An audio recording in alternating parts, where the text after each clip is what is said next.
Magicians have a special skill called telepathy, which means we can read other people's minds. Really? Then, what am I thinking now? Well, first you need to relax, because I can see that you're clenching your fist in your mind, as if to say, no, I mustn't let him guess it. Aww. And now you're getting a little flustered. You're trying to find a way to empty your mind, to think of nothing at all. But the more you try to hide a secret, the easier it'll come out. You snuck out from home today, didn't you? You told your family a little lie so you could come out and play. Now, that's not a good habit. You can tell? Oh boy, you really can read my mind. Of course. Oh, and that's the end of my performance. You should really be heading home. Remember to apologize to your family, all right? They must be worried about you. All right, got it. Bye, Mr. Magician.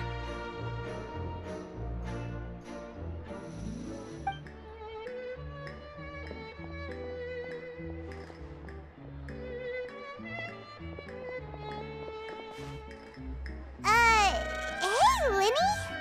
Why, hello. We meet again. Are you looking for me? What's the situation?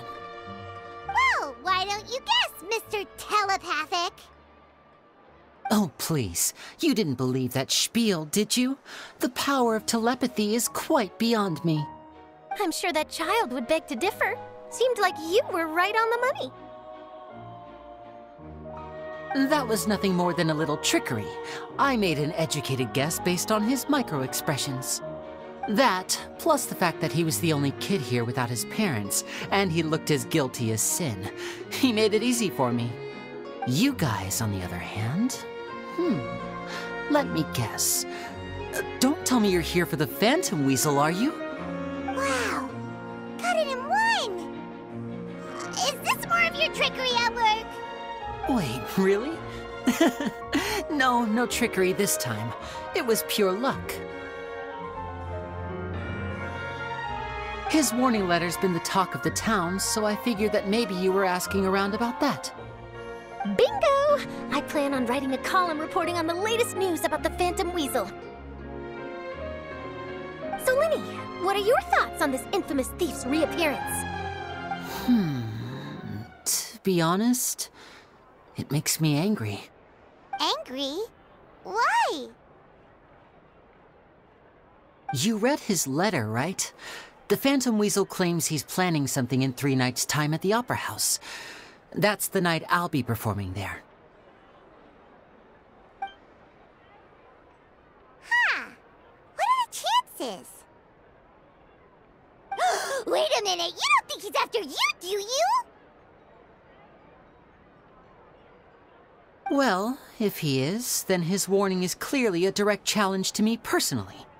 And if he's not, then it's still going to be a huge headache for me. The mere mention of the Weasel's name is enough to scare people off. So once the contents of that letter get out, barely anyone will be showing up to watch my show. But I've been preparing for this for a long time. I'm not about to let him ruin my big day. This leaves me with only one choice. I have to expose the Phantom Weasel's identity before the show begins. Really? So what you're saying is, we might get to see a live duel between a famous magician and an infamous thief? Wow, this has exclusive written all over it. To be honest, I'm not sure if I'll emerge the victor. The Phantom Weasel is a notorious crook, infamous for his inscrutable methods. You're being far too modest, Lenny. I think your magic tricks are even more inscrutable than those of a thief. Thanks for the compliment, though I have to say I don't care much for the comparison. A lot of people liken magicians to thieves because we both have the ability to make things disappear without the person noticing. But there's an important difference that these people overlook. Allow me to demonstrate with a quick magic trick. Here, I have a flower, just an ordinary flower that was picked not long ago. Watch it carefully now. 3, 2, 1. It's gone! That's the question. Where did it go? Therein lies the difference between us. Thieves make precious things disappear, but only magicians make them reappear. If I could now invite you all to check your clothes, there might be a surprise in there somewhere.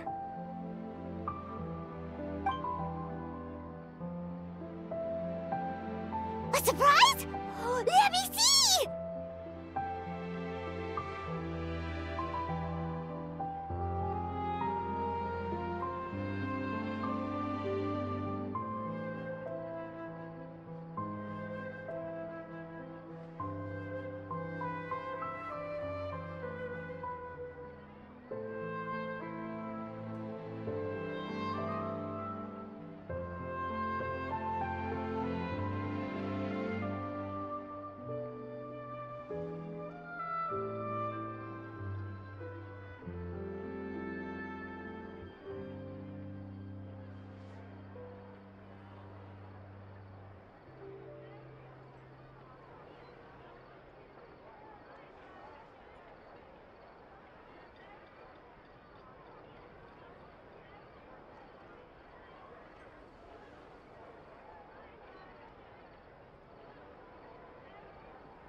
an outstanding trick! Sorry, Lenny, it seems that my previous praise was woefully inadequate. Clearly, magic is the superior art form to theft. Don't worry, I didn't take offense. I just wanted to take the opportunity to perhaps change some of the preconceived notions you might have about magicians. Since Caesar's death, a lot of people associate magicians with criminality. It can be quite frustrating. I can imagine. Coming back to your trick just now, might I presume that you are well versed in floral symbolism? For example, magicians often use rainbow roses in their flower-related performances to represent passion and romantic encounters. But you used a Lumidu spell, which, if I'm not mistaken, allude to separations. I'm curious to know if there was any deeper meaning behind this choice? Impressive knowledge. It's no wonder you're such a successful journalist. But I'm afraid I don't know the first thing about floral symbolism. I'm just in the habit of using Lumidu spells in my magic.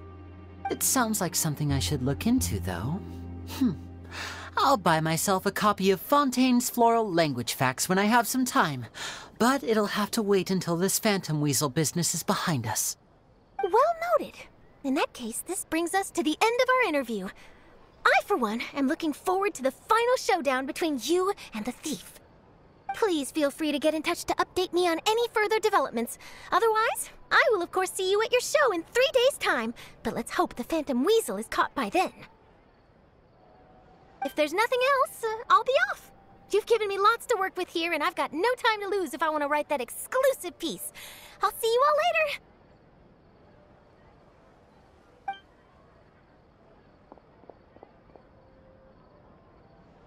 So, Lenny, are you gonna tell us how you did that flower trick now?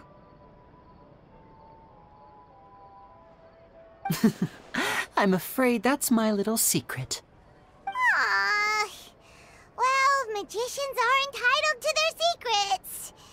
But Paimon's really itching to know how it's done. You feel it too, right? So itchy! Not so itchy then, huh? Well, since you're so concerned, how would you like to serve as my temporary magician's assistants and help me investigate?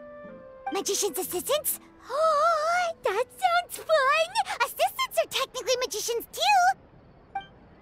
Also, it'll bring us one step closer to figuring out how that darn trick is done! Shall we go for it?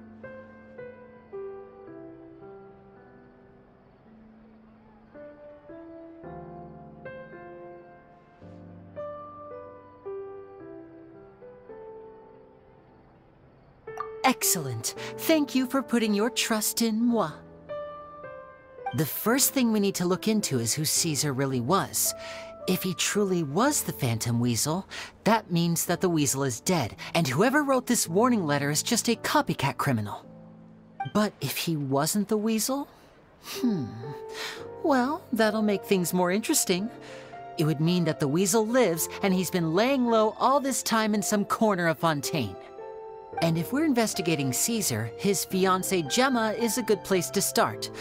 Word is that she visits the cemetery often, so I asked Lynette to wait for her there. We should make a move. Let's go and rendezvous with Lynette.